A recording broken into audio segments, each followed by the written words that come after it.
ఓం మహాగణపతే నమః.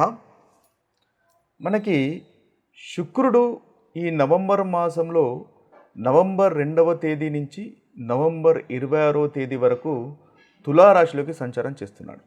అంటే ఇప్పటి వరకు శుక్రుడు మనకు కన్యా రాశి నుంచి ఇప్పుడు తన స్వక్షేత్రమైనటువంటి తులారాశిలోకి సంచారం చేస్తున్నాడు. దాదాపుగా ఈ శుక్రగ్రహము ఈ రాశిలో 24 రోజుల పాటు ఉంటుంది.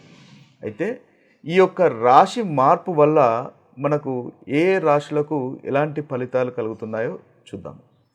అయితే శుక్రునికి ఇప్పటి వరకు ఉన్నటువంటి రాశి ఏదైతే కన్యా రాశి ఉంటుందో ఆ రాశి శుక్రునికి నీచ స్థానం. అంటే శుక్రుడు అంతగా ఆ రాశిలో బలంగా ఉండడు అని అర్థం.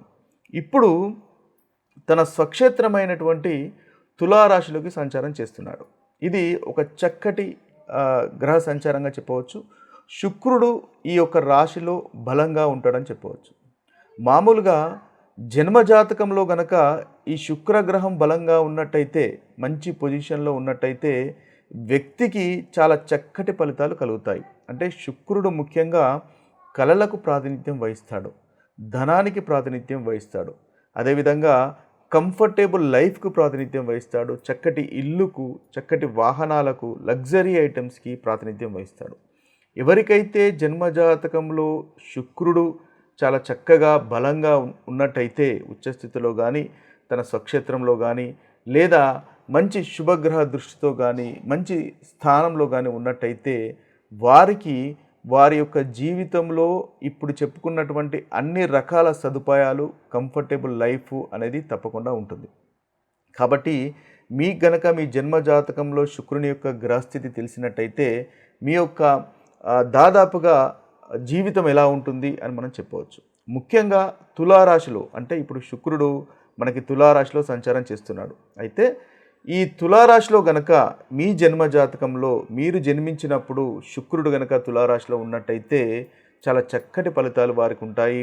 లైఫ్ చాలా కంఫర్టబుల్గా ఉంటుంది, ధనవంతులుగా ఉంటారు. ముఖ్యంగా ఈ తులారాశి అనేది మన యొక్క 12 రాశుల లోపల తులారాశి అనేది బ్యాలెన్స్కు సంబంధించినటువంటి రాశి. అంటే చాలా బ్యాలెన్స్డ్గా ఉంటారు. ఇందులో శుక్రుడు తన స్వక్షేత్రం కాబట్టి శుక్రుడు గనక మీరు జన్మించినప్పుడు అదే రాశిలో గనక ఉన్నట్టయితే వీరు చాలా చక్కటి సహజ కళలపైన రుచి ఉన్నవారు అవుతారు. అదేవిధంగా మంచి విలాసవంతమైన జీవితం కోరుకునేవారు అవుతారు. అంతేకాకుండా న్యాయంగా ఆలోచిస్తారు. ముఖ్యంగా ఈ తులారాశి బ్యాలెన్స్డ్ రాశి కాబట్టి చాలా చక్కగా న్యాయంగా ఆలోచించేవారు అవుతారు. ఇది మీరు ముఖ్యంగా మీ కనుక జన్మజాతకంలో శుక్రుడు ఉన్నప్పుడు కలిగే ఫలితాలు. అయితే ఇప్పుడు ప్రస్తుతము శుక్రుడు అదే తులారాశిలో సంచారం చేస్తున్నాడు కాబట్టి ఇప్పుడు ఈ రాశుల వారికి, అంటే ద్వాదశ రాశుల వారికి ఏ విధంగా ఉంటుంది ఈ 24 రోజులు అనేది మనము చూద్దాము. వృశ్చిక రాశి వారికి నవంబర్ 2 నుంచి నవంబర్ 26 వరకు ఉన్నటువంటి ఈ శుక్రుని యొక్క సంచారం వల్ల ఫలితాలు కనుక చూసుకున్నట్టయితే వీరికి ద్వాదశాధిపతి అదేవిధంగా సప్తమాధిపతి అయినటువంటి శుక్రుడు తన తులారాశిలో స్వక్షేత్రంలో సంచారం చేయడం అనేది చాలా చక్కటి ఫలితాలను కలుగజేస్తాడు. సప్తమాధిపతి ఇప్పటి వరకు నీచ స్థితిలో ఉన్నాడు, కానీ ఇప్పుడు నీచ స్థితి నుంచి 12వ స్థానంలోకి సంచారం చేస్తున్నాడు. శుక్రుడు ఎప్పుడు కానీ 12వ స్థానంలో, ద్వాదశ స్థానంలో మంచి ఫలితాలు కలుగజేస్తాడు. అంటే ముఖ్యంగా ఈ వృశ్చిక రాశి వారికి దాంపత్య సౌఖ్యము అనేది ఉంటుంది, స్త్రీ సౌఖ్యం అనేది ఉంటుంది, దంపతుల మధ్య ఆనందము, సంతోషం అనేది ఉంటుంది. అదేవిధంగా ఇన్వెస్ట్మెంట్స్ వల్ల మీకు మంచి లాభాలు కూడా మనకు కలుగుతాయి. వ్యాపారంలో మీరు ముందుకు మంచి వెళ్తారు. అదేవిధంగా మంచి వస్త్రధారణ ఉంటుంది. కంఫర్టబుల్ లైఫ్ అనేది మనకు ఈ యొక్క సమయంలో, ఈ శుక్రుని యొక్క సంచార సమయంలో కలుగుతాయి. అదేవిధంగా వివాహ ప్రయత్నాలు అనుకూలిస్తాయి, ప్రేమ వ్యవహారాలు అనుకూలంగా ఉంటాయి. అంతేకాకుండా ఏదైతే వ్యాపారానికి సంబంధించినటువంటి విషయాల్లో కూడా చాలా చక్కటి ఫలితాలు కలుగుతాయి. విలాసవంతమైనటువంటి జీవితము అనేది ఉంటుంది. అంతేకాకుండా కొందరికి విదేశీ ప్రయాణాలు కూడా ఉండేటటువంటి అవకాశాలు కూడా మనకి ఈ యొక్క సమయంలో ఈ రాశి వారికి చూడవచ్చు. ఓవరాల్గా చూసినట్టయితే ముఖ్యంగా శుక్రుడు చాలా చక్కటి ఫలితాలు ఈ సమయంలో వీరికి ఇస్తున్నాడు. ఆధ్యాత్మికత వైపు కూడా, దైవభక్తి వైపు కూడా తీసుకువెళ్ళేటటువంటి అవకాశాలు ఈ రాశి వారికి కనిపిస్తున్నాయి. ఓవరాల్గా చాలా చక్కటి ఫలితాలే మీరు ఈ సమయంలో ఎక్స్పెక్ట్ చేయవచ్చు. ఈ శుక్రుడు ముఖ్యంగా మనకు బలంగా చేసుకోవాలి. శుక్రుడు మన జాతకంలో ఒకవేళ నీచ స్థితిలో ఉన్నాడు లేదా దుస్థానంలో ఉన్నాడు కాబట్టి ఆ శుక్రుడిని మనం బలోపేతం చేసుకోవడానికి కొన్ని పరిహారాలు, చక్కటి పరిహారాలు మనకు శాస్త్రంలో చెప్పబడ్డాయి. అయితే ఈ పరిహారాలు కనుక చేసుకున్నట్టయితే మీ జాతకంలో శుక్రునికి బలాన్ని చేకూర్చిన వాళ్ళు అవుతారు.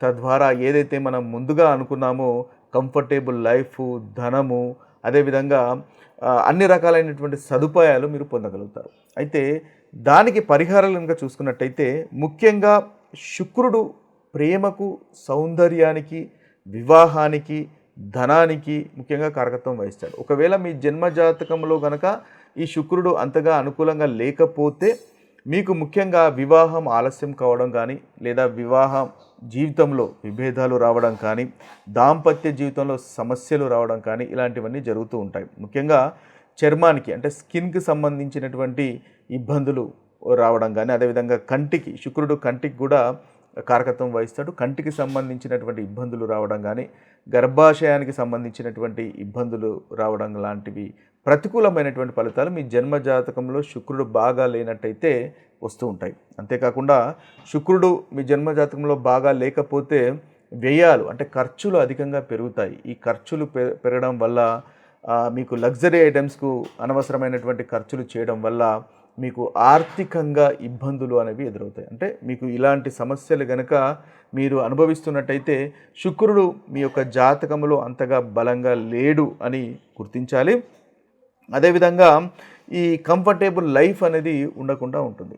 అయితే దీన్ని ఈ శుక్రుడిని బలోపేతం చేయడం వల్ల వీటిలో ప్రతికూలమైనటువంటి ఫలితాలు మనం అధిగమించవచ్చు. ముఖ్యంగా మంత్రజపం ఉంటుంది. అంటే రకరకాల అయినటువంటి ఉపాయాలు మనకు శాస్త్రంలో ఇవ్వడం జరిగింది శుక్రుని గురించి.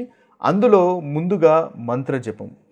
ఇప్పుడు మనకి ఆ శాస్త్రంలో అంటే ఈ శుక్ర మంత్రాన్ని మనకు ఇవ్వడం జరిగింది. అది ఓం ద్రాం ద్రీం ద్రౌం శుక్రాయ నమః అనేటటువంటి మంత్రాన్ని గనక మనము ప్రతి శుక్రవారము ఉదయము లేదా సాయంత్రం గనక పూజా సమయంలో 108 సార్లు పఠించినట్టయితే మీ జాతకంలో శుక్రుడు బలవంతుడు అవుతాడు. అంటే శుక్రగ్రహం వల్ల చక్కటి ఫలితాలు మీకు కలుగుతాయి.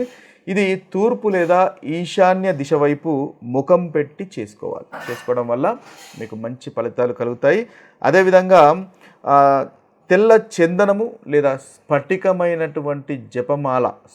జపమాలతోని ఈ 108 సార్లు కనుక ఈ మంత్రాన్ని పఠించినట్టయితే మీకు చక్కటి ఫలితాలు కలుగుతాయి. శుక్రుడు మీ యొక్క జాతకంలో అనుకూలమైనటువంటి ఫలితాలు కలుగజేస్తాడు. ఈ 108 సార్లు చొప్పున మొత్తము 16,000 సార్లు ఈ జప పూర్తి చేయాలి. అంటే మీరు ప్రతి శుక్రవారం కానీ లేదా ప్రతిరోజు కానీ రోజు 108 సార్లు చొప్పున మొత్తము 16,000 సార్లు ఈ మంత్రాన్ని కనుక జపించినట్టయితే ఈ జపం పూర్తి అవుతుంది. తద్వారా శుక్రుడు మీ యొక్క జాతకంలో చక్కటి బలవంతునిగా మారుతాడు.